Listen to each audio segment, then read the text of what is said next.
Welcome everybody to a mechanics overview video. We're going to be looking at the mechanics of the new Amonkhet set, and in order to do that, me and my hiccups will have to make sure that the cards are filtered correctly. The first mechanic that I would like to talk to you about would be trials. The trial cards come in all 5 colors. Enters the battlefield, you get a benefit. The white, you get a creatures you have control get +2/+1 and gain vigilance. The green gives you a 4/2 green beast. The red deals 3 damage to target creature or player. The black forces a target opponent to sacrifice a creature, and the blue one allows allows yourself to draw 3 cards and discard 1. And each of them have a second ability where if when a cartouche enters the battlefield under your control, you can return these enchantments to your hand to then play them again and regain the benefit for it. The white one allows you to create a 1/1 white warrior creature token with vigilance, and it'll give the creature that's enchanted +1/+1 in first strike. The black one allows you to put a -1/-1 counter on target creature, and the creature gets 1/1 in lifelink. The blue is draw a card, and the creature gets 1/1 in flying. Very powerful. The green one is enchanted creature fights a creature an opponent controls, gets 1/1 in trample. And the red is target creature can't block this turn, 1/1 in haste. They're all very powerful cards. I'm glad that they're included in the new Duels expansion. Of course, Aftermath was going to make it. This is a very interesting... It's an interesting rule in the first place, but they chose a very interesting way to portray it. Typically, the card will have a standard border for the card itself, and then the Aftermath half will be a sideways, tiny, almost twin bed. It's the spot where a dog would sleep. So for this card specifically, prepare to fight. A fight can only be played from your graveyard. It gets exiled afterwards to not necessarily flashback because the spell changes when it's in the graveyard, and it'll change colors, it'll change speed from instant to sorcery, vice versa. Cycling is making a huge return in a lot of different ways. There's a lot of cards that have cycle. There's cards that benefit from cycling. As we see here, this is an instant that has the ability to cycle as well. Then you have cards like this guy right here, which benefit when you do cycle or discard. -1/-1 counters are coming back in their purest form. They're not poison, they're not withered. This is exactly what I'm talking about. This is the card that I was super hoping to see, and he's in it, and I'm very glad for that. Decimator Beetle. He enters the battlefield, and you put a 1/1 counter on a target creature you control. But then, whenever he attacks, you remove a counter, 1/1 -1 counter from a creature you control, and you put a -1/-1 on a creature an opponent controls. So, this is try to spawn as many negative counters on yourself so that later you can start to win based on that. Not only can you play instants and sorceries using Aftermath, Embalm. You turn whatever it is, so this would be a white zombie bird warrior creature token. It loses its mana cost, but they keep all their abilities, and otherwise they're just a token. So a lot of these have benefits that hit tokens. It's very much worth mentioning that the Embalm cost is not always more expensive, at least in this case.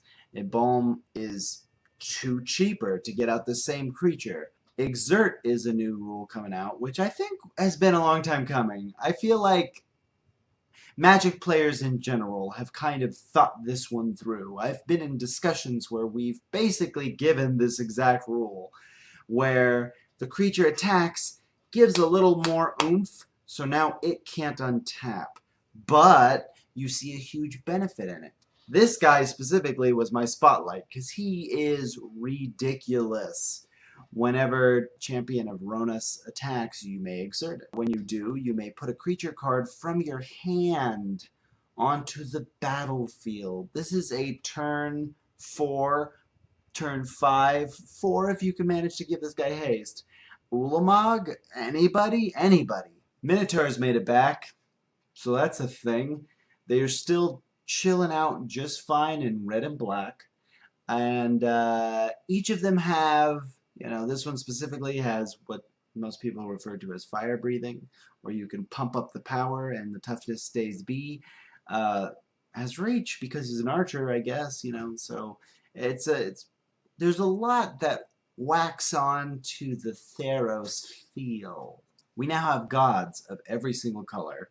Again, pretty close to Theros. I feel like they just wanted pyramids, but this is our return to Theros. Each god has indestructible, is ridiculously cheap for its power and toughness, is not an enchantment, so don't get that one twisted. They're all legendary creatures, god type, and they can't attack or block unless something gets met.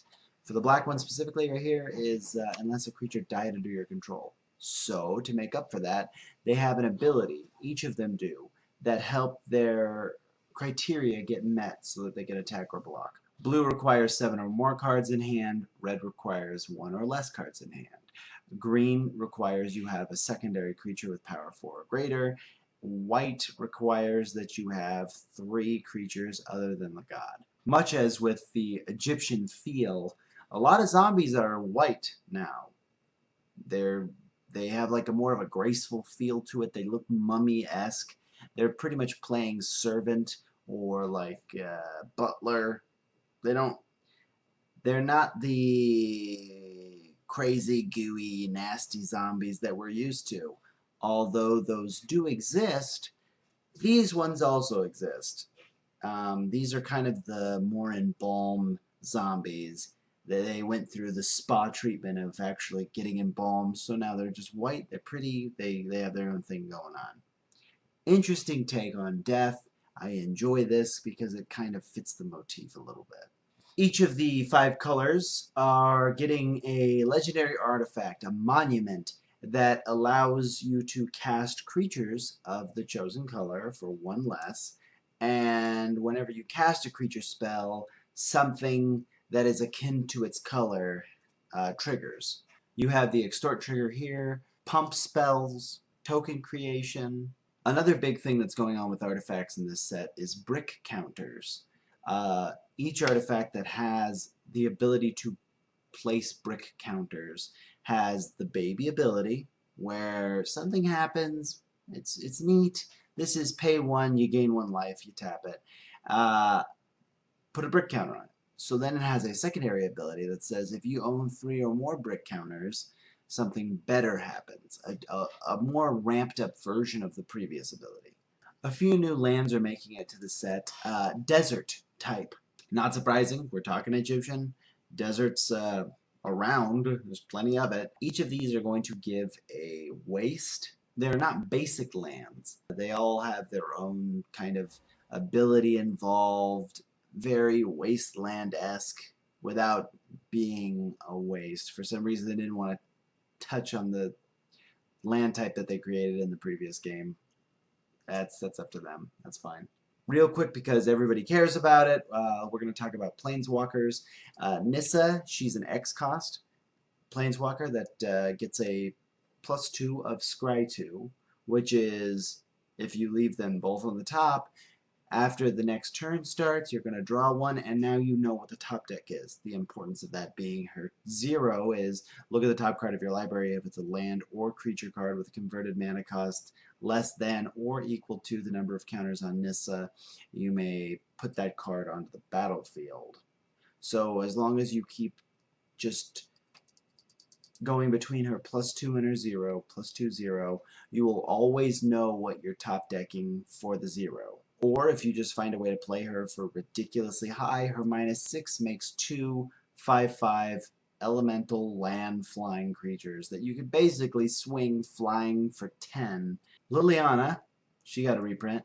She's a 5 for 5. Her +1 allows you to create a 2/2 zombie and you mill yourself 2. Her -3 that you could do when she comes out, return a creature from your graveyard. It's now a zombie in addition to whatever it was, which is beneficial that it turns something into a zombie because her -7 is destroy all non-zombie creatures. So she nukes the board in a way that benefits you. She fills up your graveyard, which is also beneficial. And to end the video, we didn't have enough Gideons. Here's another one, which puts us at 35 of these guys. You could still turn him into a 4/4 human, so that's always there. His +1 allows a permanent to deal no damage. That's not too rare. But his other zero, his 0, is you get an emblem with, as long as you control Gideon, Planeswalker, you can't lose the game and your opponents can't win the game. This is as long as you control a Gideon Planeswalker, meaning that after you play this 0 ability, if you put another Gideon into the battlefield, remove the previous one, you still own a Gideon Planeswalker, and now the fate of not losing the game is in the new Gideon's hands. This is Amonkhet. These are the rules. This is how it's going to be played, and expect some new videos, expect some grinding card packs, trying to unlock all this stuff so I could try to see how well it fits in with the previous sets, and just to make really gross, awful decks that are disgusting and that make other people cry. This is MikeVonAwesome, and I am signing out.